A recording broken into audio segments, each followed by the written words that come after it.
We have 2 lone pairs on the oxygen on the left side, and we have 3 lone pairs on the oxygen on the right side. Let's practice assigning a formal charge to each of these 3 elements. So that's what they're referring to in this slide, the left oxygen. That's this guy right here. They're labeling that the left oxygen. We'll do the sulfur, and we have to do the right oxygen. Each atom will have its own value of a formal charge. So as we begin, it says the number of valence electrons, formal charge. So in other words, what is its group number?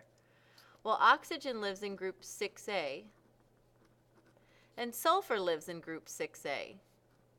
So if I just look at that column on the periodic table, oxygen, then underneath that is sulfur, and then selenium, and then tellurium, they all have 6 valence electrons. So to begin with, if we focus on this oxygen on the left, assigning a formal charge, we have 6 as its number of valence electrons. Then it says to subtract the non-bonding electrons. All right, so in this structure I have 1, 2, 3, 4 dots, 1, 2, 3, 4 electrons that were not bonded. And subtract half of the bonding electrons.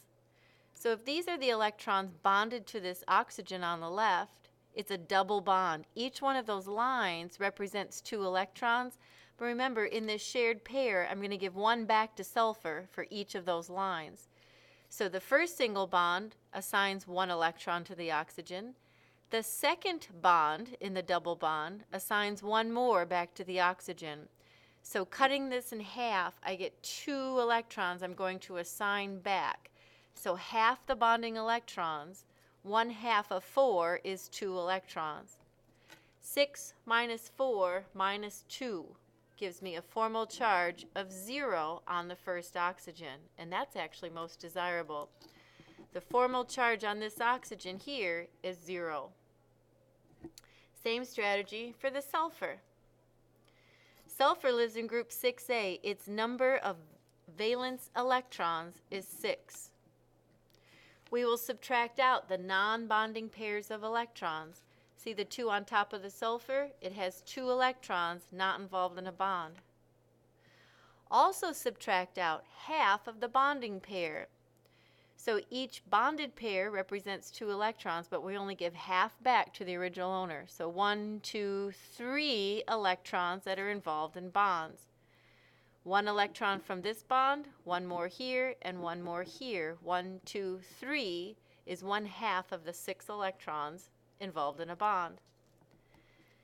6 minus 2 is 4. 4 minus 3 is a positive 1 formal charge.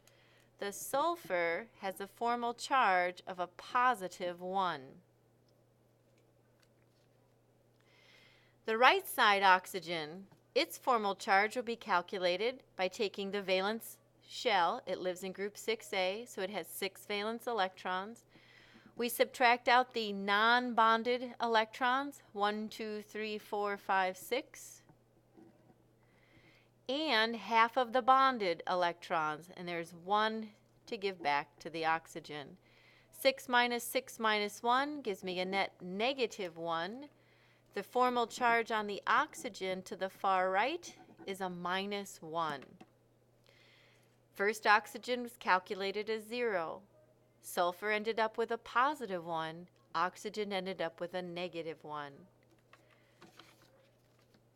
The sum of all the formal charges in a molecule ideally should be 0 unless it's a polyatomic ion, and then it should equal the charge.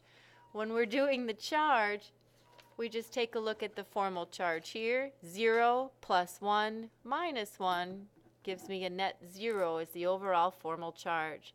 So a neutral molecule should give us a 0, although a polyatomic ion will carry its charge.